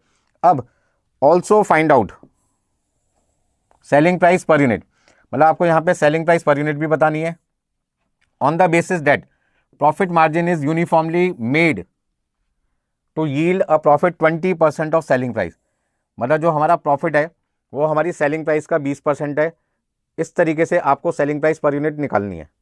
There was no work in progress at the beginning और एट द एंड। मतलब क्वेश्चन में आपके पास में WIP का कोई ओपनिंग और क्लोजिंग बैलेंस नहीं है। तो मैंने देखा कि मैन्युफैक्चरिंग बिजनेस में 3 तरीके के स्टॉक हो सकते हैं, रॉ मटेरियल का, WIP का, फिनिश गुड्स का। इस क्वेश्चन में मेरे को 2 तरीके के स्टॉक दिखाई दे रहे हैं, रॉ मटेरियल का और फिनिश गुड्स का। WIP का क्वेश्चन में साफ साफ बना कर दिया नहीं है, कोई बात नहीं है, नहीं है तो नहीं है। अब यहां पर जो क्वेश्चन नंबर 6 है उसके लिए सबसे पहले मुझे क्या करना पड़ेगा, कॉस्ट शीट बनानी पड़ेगी। चलो भी कॉस्ट शीट बनाते हैं फटाफट से, ठीक है ना। सॉल्यूशन की तैयारी करते हैं। हाँ जी, सॉल्यूशन में हम बना रहे हैं कॉस्ट शीट। अच्छा, क्वेश्चन नंबर 6 लिख लेना ताकि आपको एग्जाम में जब रिवीजन करनी हो एग्जाम से पहले तो आपको पता चल जाए ये सॉल्यूशन कौन से क्वेश्चन का है।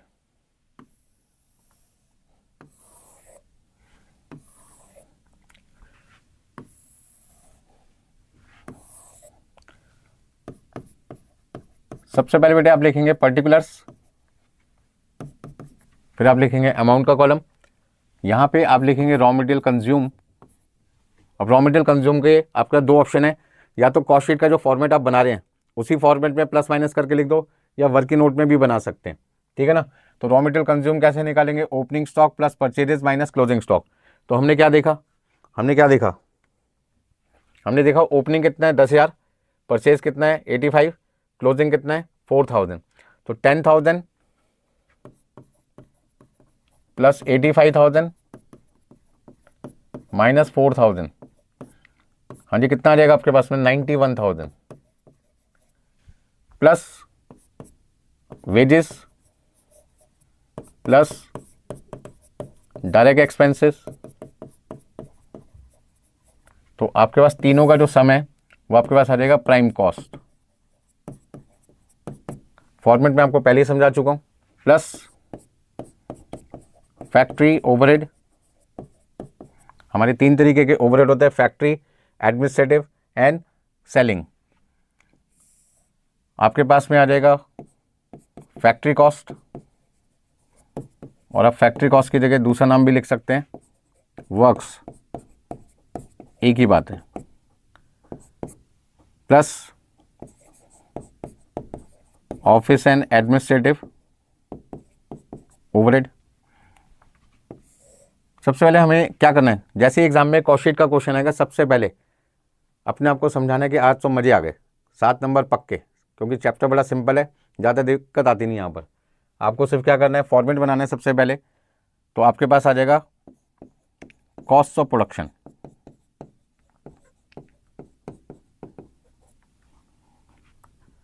हाँ जी, plus opening stock of finish goods less closing stock of finish goods.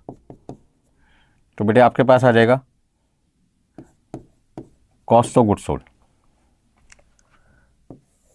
हाँ जी, कॉस्ट ऑफ गुड्स सोल्ड निकालने के बाद इसमें हमें ऐड करना पड़ेगा, आगे कंटिन्यू कर रहे हैं, प्लस इसी फॉर्मेट को सेलिंग ओवरहेड, जो भी सेलिंग ओवरहेड होगा वो आप ऐड कर दोगे। तो आपके पास क्या रहेगा, टोटल कॉस्ट, जितना प्रॉफिट हम चाहते हैं उतना प्रॉफिट आप ऐड कर दो। तो आपके पास आ जाएगा सेल्स वैल्यू, और क्वांटिटी सोल्ड से डिवाइड कर दो। क्वांटिटी सोल्ड से यदि आप डिवाइड कर दोगे तो आपके पास आ जाएगा selling price per unit, selling price per unit, ठीक है जी। तो इस तरीके से ये आपका कॉस्ट शीट का फॉर्मेट हो जाएगा। आपको एग्जाम में एक चीज़ का खास ध्यान रखना है कि यहाँ तो हमने जो फॉर्मेट यूज़ किया उसको थोड़ा सा इधर लिख दिया, बट आपको एग्जाम में ऐसे नहीं करना। एक कंप्लीट पेज लेना है, पूरा एक कंप्लीट पेज लेना है एग्जाम में, और एक ही पेज में एक ही फॉर्मेट में आना चाहिए। ऐसा ना हो कि आधा इधर कर दो आधा उधर कर दो, बिल्कुल मत करना, क्योंकि जो स्टेटमेंट होती है वो एक ही फॉर्मेट होता है। ये तो अभी समझाने के लिए हमने क्या किया, थोड़ा सा बड़ा बड़ा लिखा है तो आधा इधर लिख दिया आधा उधर लिख दिया, लेकिन आपको एग्जाम में पूरा एक ही फॉर्मेट बनाना है, अधूरा नहीं बनाना, ध्यान रखना। चलिए आगे चलते हैं। हाँ जी, वेजेस कितनी है हमारे पास में, हमारे पास में वेजेस कितनी है जल्दी बताओ।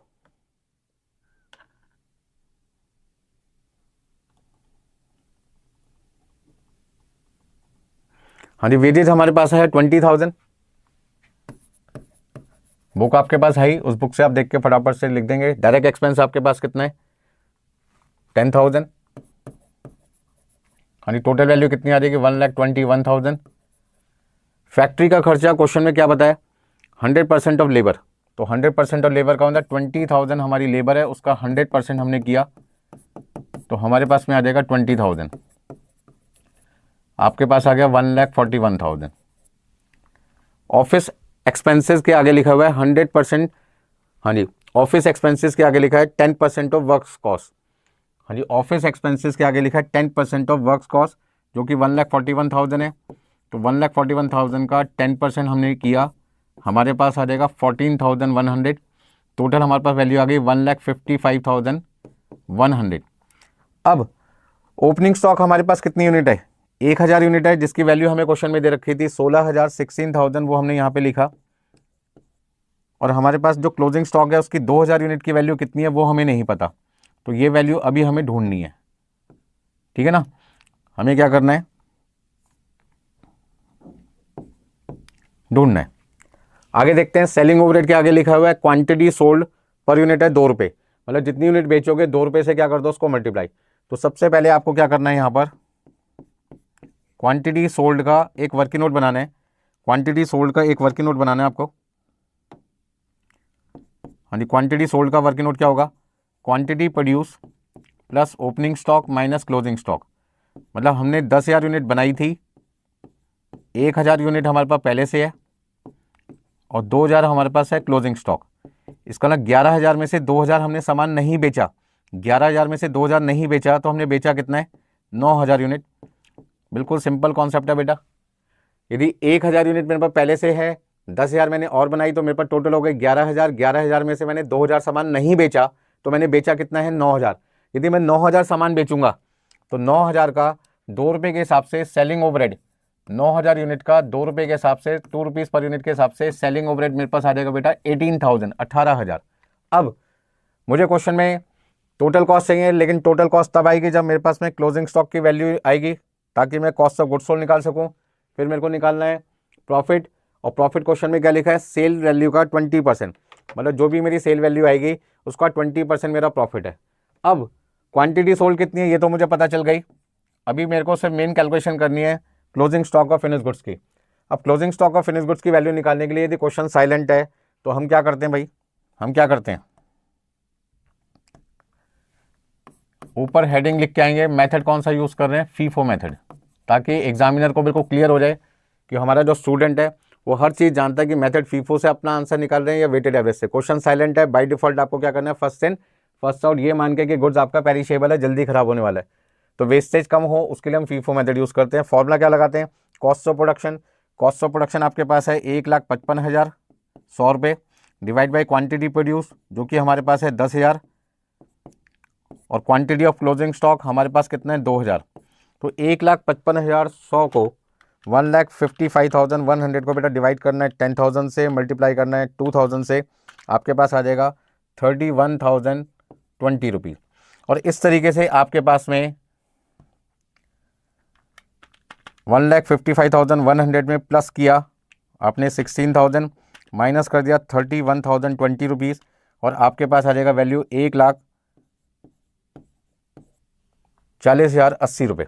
तो कॉस्ट ऑफ गुड्स सोल्ड आ गया 1,40,080 रुपये, उसमें सेलिंग ओवरहेड आपने प्लस कर दिया 18,000 रुपये, तो आपके पास आ जाएगा 1,58,080। ठीक है ना, 1,58,080 रुपीज़ आपके पास आ जाएगा टोटल कॉस्ट। अब आपको करना क्या है, प्रॉफिट निकालना है, सेल वैल्यू आ जाएगी, सेलिंग प्राइस निकालने के लिए 9,000 यूनिट से क्या कर देंगे, डिवाइड। तो आज के मैं 2 कॉन्सेप्ट तो आपको समझा चुका हूँ, रॉ मटेरियल कंज्यूम का और value of closing stock finish goods की। तीसरा कॉन्सेप्ट है कि सर यदि प्रॉफिट हमें निकालना हो तो हम कैसे निकालेंगे, जरा उसको भी समझ लेते हैं भाई फटाफट से। प्रॉफिट को निकालने के लिए क्या क्या केसेस मिल सकते हैं, जरा एक बार प्रॉफिट की कंप्यूटेशन समझ लेते हैं। सबसे आसान तरीका प्रॉफिट निकालने का हमारे पास क्या होता है, हाँ जी, पहला सेल्स में से आप माइनस करो टोटल कॉस्ट, तो बेटा आपके पास क्या आता है, प्रॉफिट। दूसरा पॉइंट, क्वांटिटी सोल्ड को मल्टीप्लाई कर दो सेलिंग प्राइस पर यूनिट से, तो आपके पास सेल वैल्यू आ जाएगी, ठीक है ना। और यदि आप उसमें से टोटल कॉस्ट माइनस कर दो, मतलब quantity sold into cost per unit. अब यदि मैं क्वांटिटी सोल्ड कॉमन ले लेता हूं, तो सेलिंग प्राइस पर यूनिट में से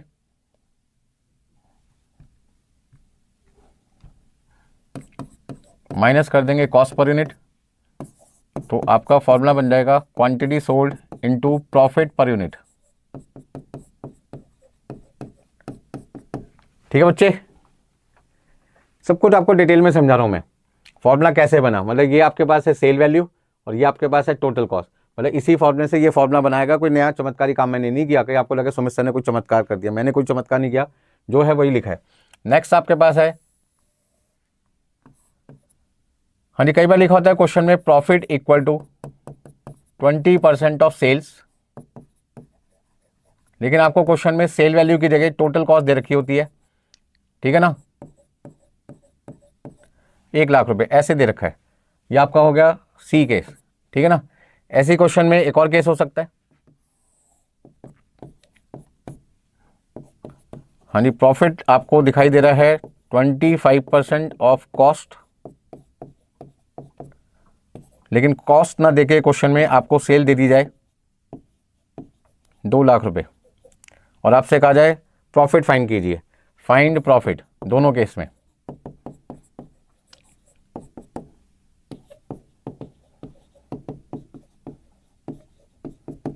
समझ गए भैया।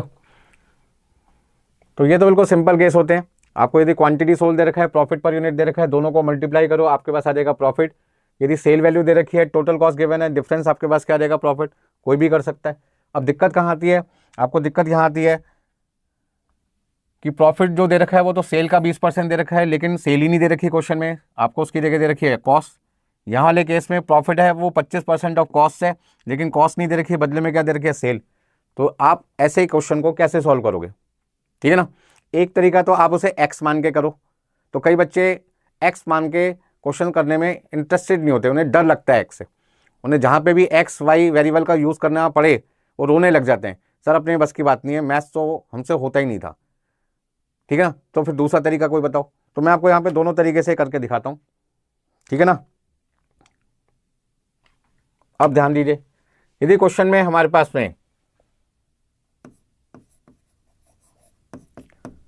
प्रॉफिट लिखा है 20% ऑफ सेल्स,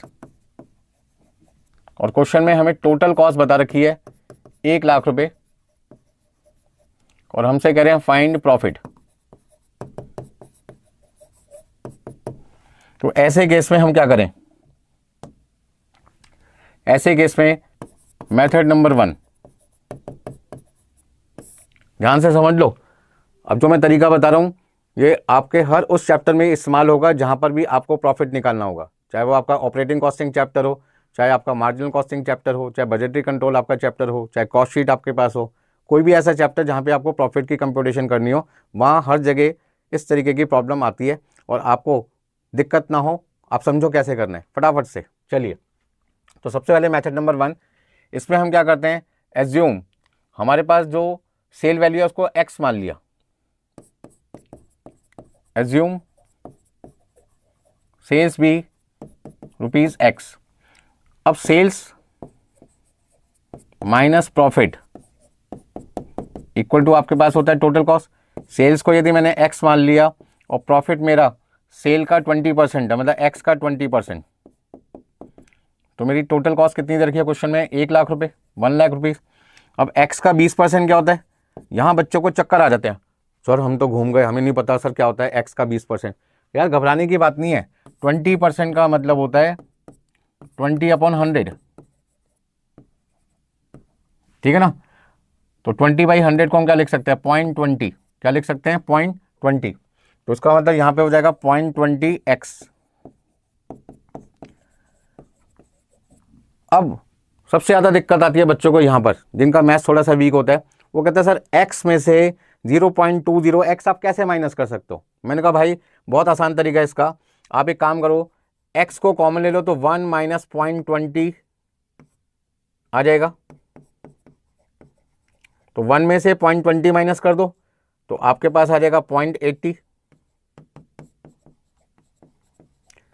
तो x की वैल्यू निकालने के लिए आप क्या करोगे, 1 लाख को 0.80 से डिवाइड कर दो। हाँ जी, 1 लाख को यदि मैं डिवाइड कर दूँ 0.80 से तो मेरे पास कितना आ जाएगा, 1,25,000। इसका मतलब मेरी जो सेल वैल्यू है वो 1,25,000 रुपये आ जाएगी। और मुझे क्या निकालना है, प्रॉफिट। तो मैंने यहाँ पे x की वैल्यू कितनी निकाल दी, 1 लाख डिवाइड बाई 0.80, 1,25,000।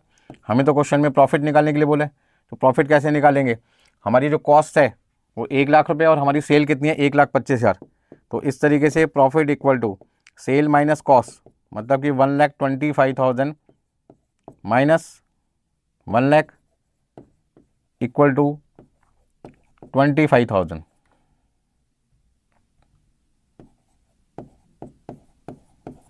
समझ में आई, मतलब काफ़ी मेहनत करनी पड़ रही है। अब हमें कोई एक ऐसा तरीका समझना चाहिए जिसमें x के झंझट से हम बच जाएं और फटाफट से हमारा आंसर आ जाए।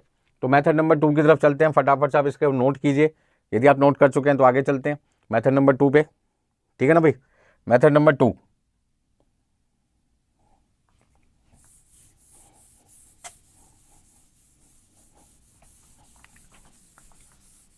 ये तरीका बहुत टाइम कंज्यूमिंग था और एग्जाम में हमारे पास टाइम तो होता ही नहीं है। तो ऐसे में अब हमें क्या करना चाहिए, मेथड नंबर 2 की तरफ चलना चाहिए। मेथड नंबर 2 क्या कहता है, सर ये जो प्रॉफिट है वो 20% ऑफ सेल है।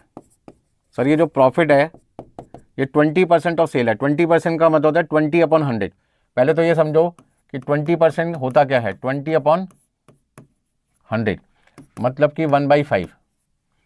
ठीक है ना, तो आप इसको कह सकते हैं n/d, numerator upon denominator, fraction हो गया। 1/5 आपके लिए क्या है बेटा, फ्रैक्शन है। तो हम कह सकते हैं हमारा जो प्रॉफिट है वो 1/5 ऑफ सेल्स है।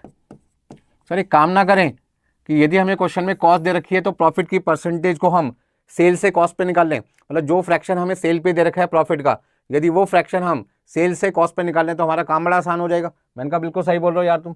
तो उसके लिए हमें क्या करना चाहिए, एक चमत्कारी फॉर्मूला यूज करना चाहिए। हम क्या करते हैं, यदि हमारा प्रॉफिट n/d ऑफ सेल्स है तो हम एक काम कर सकते हैं n/d minus n of cost कर सकते हैं। और ऐसे में हमारा प्रॉफिट दो तरीके से निकल सकता है, या तो मैं कॉस्ट पे भी निकाल सकता हूं या मैं सेल पे भी निकाल सकता हूं। तो यहां पे देखो, यहां पर मैंने क्या लिखा, 1/5 ऑफ सेल मतलब 1/5 ऑफ सेल्स। 1 हो गया मेरा न्यूमरेटर और 5 मेरा हो गया डिनोमिनेटर। तो 1 में से कुछ भी माइनस नहीं करना, 1 1 रहेगा। 5 में से मैंने 1 माइनस किया, मेरे पास आ गया 1/4। इसका मतलब जो प्रॉफिट सेल का 1/5 करके निकलता है वही प्रॉफिट कॉस्ट का 1/4 करके निकलता है। तो हम कह सकते हैं हमारा प्रॉफिट दो तरीके से निकल सकता है, या तो सेल्स का 1/5 कर दो या कॉस्ट का 1/4 कर दो। तो अब मेरे पास में प्रॉफिट कितना आएगा भाई, अब मेरा प्रॉफिट कितना आ जाएगा, मेरा प्रॉफिट आ जाएगा 1 लाख रुपए मेरी कॉस्ट है और उसका 1/4 कितना आएगा, 25,000 रुपये। थोड़ी देर पहले जो मैंने मेथड नंबर 1 से आपको करवाया था उसमें सेल वैल्यू पहले निकाली थी एक्स मान के 1,25,000 रुपये, और उस 1,25,000 रुपये में से मैंने माइनस किया था 1 लाख रुपये मेरी कॉस्ट। तो मेरे पास कितना आया था, 25,000। 25,000 मेरा प्रॉफिट ऐसे ही डायरेक्टली आ जाएगा। क्यों बेकार में एक्स के चक्कर में मैं पड़ के अपना भी समय खराब करूँ, आपका भी खराब करूँ, आपको भी बेकार में संकट में डालूँ। तो मैं नहीं चाहता कि आपको किसी तरीके की प्रॉब्लम हो। ठीक है ना, तो आपको ये ध्यान रखना है कि जब आप सेल से कॉस्ट पे जाएंगे, किससे जाएंगे, सेल से कॉस्ट पे जाएंगे तो आपको माइनस करना है। अब आप सर माइनस क्यों करते हो, प्लस क्यों नहीं करते, क्योंकि बेटे सेल से हम कॉस्ट पे जा रहे हैं। जब मैं सेल से कॉस्ट पे जाता हूं तो सेल वैल्यू होती है बड़ी और कॉस्ट वैल्यू होती है छोटी। जब बड़ी वैल्यू से छोटी वैल्यू पे जाते हैं, 10 से मुझे 8 पे जाना है, तो 10 से 8 पे जाने के लिए 10 में 2 क्या करना पड़ेगा, माइनस करना पड़ेगा। वही सेम कॉन्सेप्ट है कि जब मैं सेल से कॉस्ट पे जाऊंगा तो माइनस करूंगा। हाँ जी, यहाँ पे आपको कोई दिक्कत किसी की, बोलो भाई फटाफट से। हाँ जी, आगे देखिए। अब नेक्स्ट पॉइंट, यदि मेरे पास क्वेश्चन में इंफॉर्मेशन यहां पे दूसरी होती,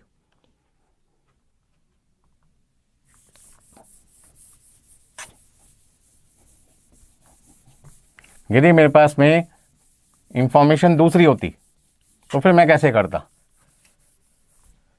हाँ जी, ध्यान दीजिए। यदि यहां पे लिखा होता क्वेश्चन में प्रॉफिट 25% ऑफ कॉस्ट, और क्वेश्चन में मेरे पास सेल वैल्यू दे रखी होती 2 लाख रुपए, और मुझसे कहा जाए फाइंड प्रॉफिट, तो फिर मैं कैसे निकालता? तो उस केस में मुझे क्या करना पड़ेगा? यहां पे भी 2 मेथड है, मेथड 1 मेथड 2, ठीक है ना। मेथड 1 में हम क्या करते, एक्स मान के चलते टोटल कॉस्ट को, assume total cost be rupees x. तो ऐसे केस में क्या होता? हाँ जी, total cost plus profit equal to sales. Total cost को हमने एक्स माना, प्रॉफिट हमारा 25% है कॉस्ट का, इसका मतलब 25% इंटू एक्स करना पड़ेगा, इक्वल टू 2 लाख रुपए, ठीक है ना। तो यहाँ पे x प्लस 0.25x,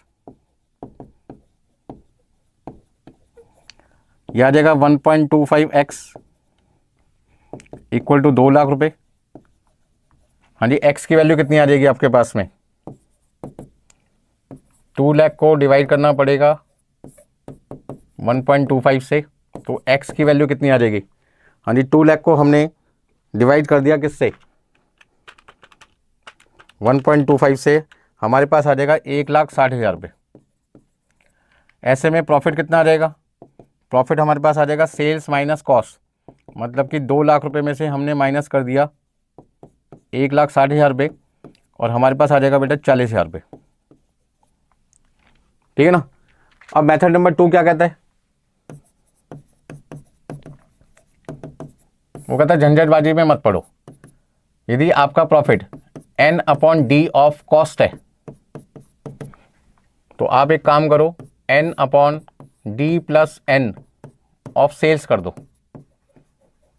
प्रॉफिट आपका दोनों से सेम आएगा, कॉस्ट का n/d करो और सेल्स का n/d प्लस n करो।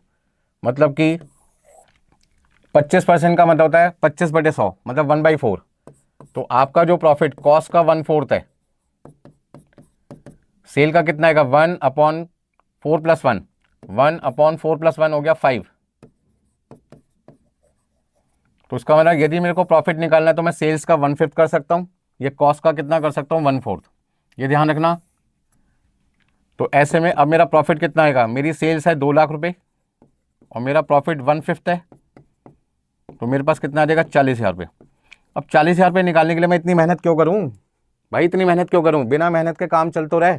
तो बस आपको यहाँ पे 2 चीज़ें ध्यान रखनी है कि सेल्स से कॉस्ट पे जाना है या कॉस्ट से सेल्स पे जाना है, ठीक है जी। अब 5 मिनट आपको और लगेगा, जरा फटाफट से हम क्या करते हैं, क्वेश्चन कंप्लीट करते हैं अपना। देखिए, अब कॉस्ट शीट हम बना रहे थे यहाँ पर, और हमारा जो प्रॉफिट है वो निकालना बाकी है। तो हमारा जो प्रॉफिट है वो क्वेश्चन में कितना दे रखा है? हमारा प्रॉफिट हमें क्वेश्चन में दे रखा है 20% ऑफ सेल, मतलब 1/5 ऑफ सेल, 1/5 ऑफ सेल। अब प्रॉफिट हमारा 1/5 ऑफ सेल है, लेकिन हमें तो प्रॉफिट सेल दे ही नहीं रखी है, हमें तो कॉस्ट दे रखी है। तो आप क्या करोगे? आप कहोगे सर यदि हमारा प्रॉफिट सेल का 1/5 है तो वो कॉस्ट का कितना होगा? 1/4। हाँ जी, 1,58,080 रुपये का हमने कर दिया 1/4।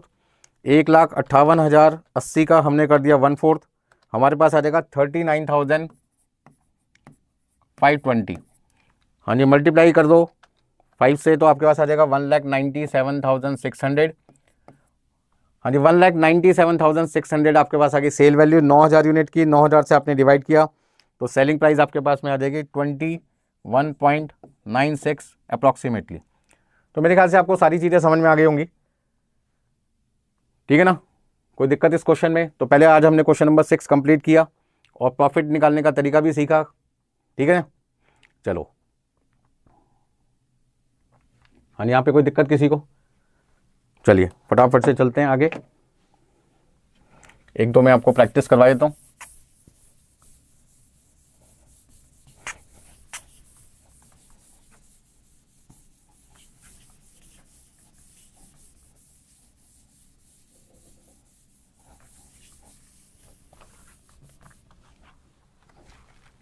देखिए भाई, हाँ जी 20%, हाँ जी 20% का मतलब होता है 1/5।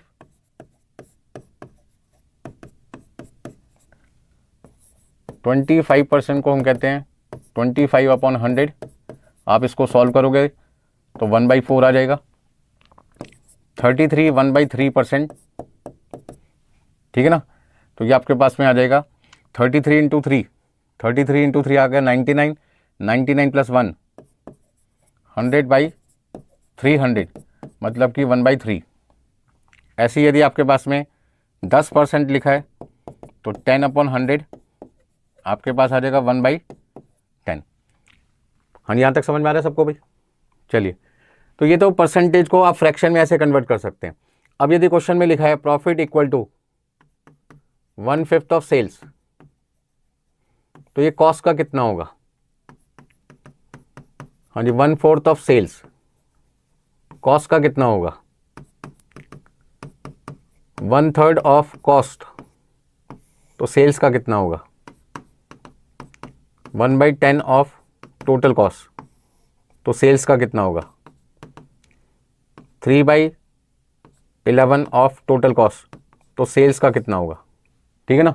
ये सारी चीज़ आपको निकालनी है, तो इसमें घबराने वाली बात नहीं है, बिल्कुल सिंपल यहाँ पे कॉन्सेप्ट है। आपको सेल्स से किस पे जाना है? कॉस्ट पे माइनस करना है। माइनस करने का मतलब 1/5 - 1, मतलब कि 1/4 ऑफ टोटल कॉस्ट। सेल्स से कॉस्ट पे जाना है, माइनस करना है डिनोमिनेटर में से न्यूमरेटर, तो आपके पास आ जाएगा 1/3 ऑफ टोटल कॉस्ट। हाँ जी, कॉस्ट से सेल्स पे जाना है, प्लस करना है,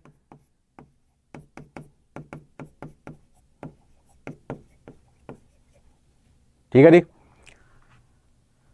कॉस्ट से सेल्स पे जाना है, प्लस करना पड़ेगा।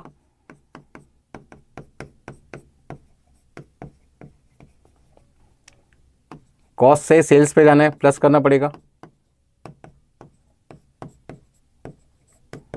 इस तरीके से आप किसी भी फ्रैक्शन को कन्वर्ट कर सकते हैं, कॉस्ट से सेल पे और सेल से कॉस्ट पे।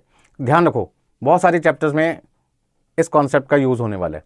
कॉस्ट शीट हो गया, ऑपरेटिंग कॉस्टिंग हो गया, मार्जिनल कॉस्टिंग हो गया, बजटरी कंट्रोल हो गया, मतलब कोई भी ऐसा चैप्टर जहाँ पे प्रॉफिट की कंप्यूटेशन होती है, ठीक है ना भाई। चलिए, कोई दिक्कत इसमें किसी को? आगे चलते हैं।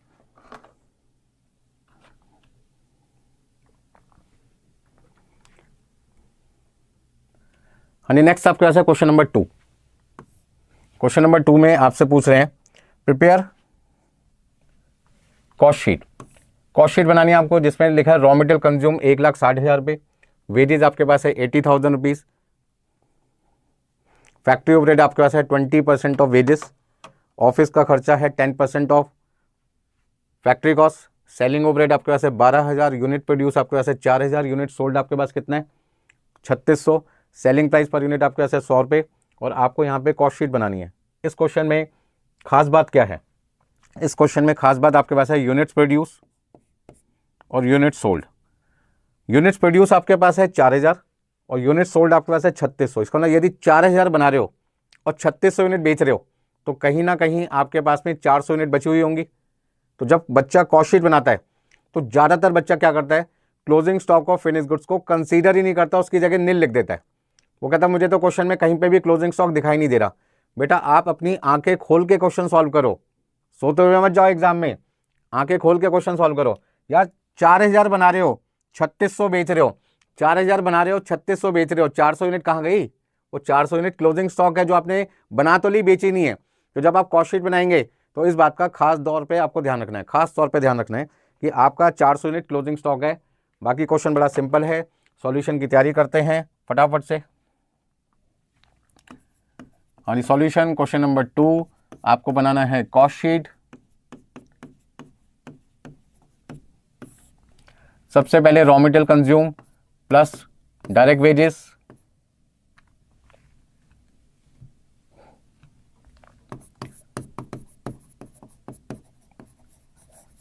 हाँ जी, आपके पास आ जाएगा prime cost plus factory overhead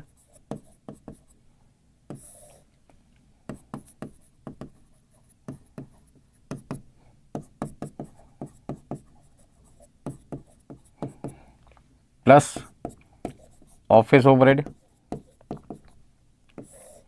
आपके पास आ जाएगा कॉस्ट ऑफ प्रोडक्शन। हाँ जी, ओपनिंग स्टॉक है नहीं क्वेश्चन में, तो बच्चा कहता है सर जैसे ओपनिंग नहीं है वैसे क्लोजिंग भी नहीं है। तो मैंने कहा नहीं भाई, ऐसे गलती मत करना।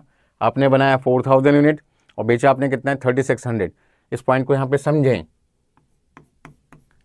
क्वांटिटी प्रोड्यूस आपके पास है 4000 यूनिट्स और क्वांटिटी सोल्ड आपके पास है 3600। अब यदि 4000 बनाते हो और 3600 ही बेच रहे हो तो इसका मतलब जो डिफरेंस आपके पास में आ रहा है 400 यूनिट का,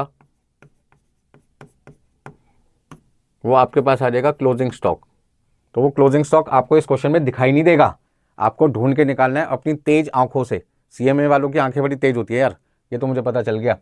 तो अब आपका जो क्लोजिंग स्टॉक है उसे माइनस करेंगे, आपके पास आ जाएगा cost of goods sold plus selling overhead.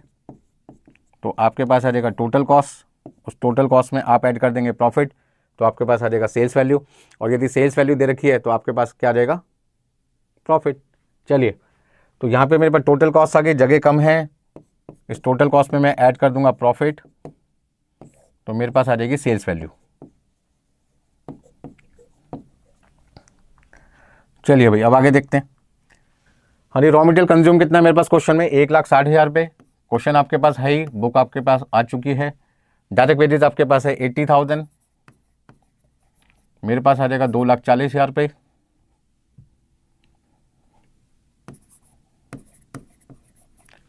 Factory का खर्चा मेरे पास में है 20% ऑफ वेजेस, तो 80,000 रुपये मेरी वेजेस है, उसका 20% आपको यहाँ पे निकालना है बेटे। आपके पास आ जाएगा 16,000 और आपके पास आ जाएगा 2,56,000। हाँ जी, कोई दिक्कत है इसमें किसी को? बिल्कुल नहीं। अब ऑफिस का खर्चा क्वेश्चन में आपको दे रखा है 10% of factory cost. Factory cost है 2,56,000, 2,56,000 का 10% आप यहाँ पे बेटा निकालेंगे तो आपके पास कितना आ जाएगा, 25,600। ठीक है जी, वैल्यू प्लस कर लो, 2,56,000 में 10% आपने ऐड कर दिया, आपके पास आ जाएगा 2,81,600।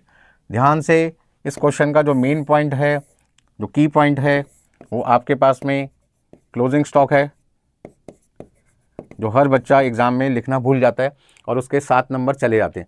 बच्चा कहता है सर एक छोटी सी तो गलती की है, क्या मेरे 7 नंबर चले जाएंगे? बिल्कुल चले जाएंगे भाई। इंस्टीट्यूट कहता है प्रोफेशनल हो, प्रोफेशनल कभी गलती करेगा तो माफ़ नहीं किया जाएगा, ठीक है ना। तो अब आपके पास क्लोजिंग स्टॉक की वैल्यू निकालनी है 400 यूनिट की। तो आपके पास 400 यूनिट की वैल्यू निकालने के लिए क्या कहोगे, सर 400 यूनिट किस में से बची है? 400 यूनिट किस में से बची है? 4,000 में। तो आपको करना क्या होगा, 2,81,600, 2,81,600 divided by 4,000 multiply by 400 equal to 28,160। आपके पास क्या आ जाएगा, क्लोजिंग स्टॉक की वैल्यू आ जाएगी 28,160। आपको माइनस करना है बेटा यहाँ पे, तो आपके पास वैल्यू आएगी 2,53,440 और 12,000 आपके पास है क्लोजिंग, कौन सा, सेलिंग ओवरहेड। हाँ जी, 2,81,600 में से हमने स्टॉक की वैल्यू माइनस की 28,160, हमारे पास आ गया कॉस्ट ऑफ गुड्स सोल्ड 2,53,440 और उसमें हमने सेलिंग ओवरहेड प्लस कर दिया 12,000, तो हमारे पास वैल्यू कितनी आ जाएगी, 2,65,440। हाँ जी, 2,65,000 आपके पास आ जाएगा 440 टोटल कॉस्ट। और आपके पास सेल वैल्यू कितनी है, 3600 यूनिट आपने बेची है, सेलिंग प्राइस आपके पास है 100 रुपये।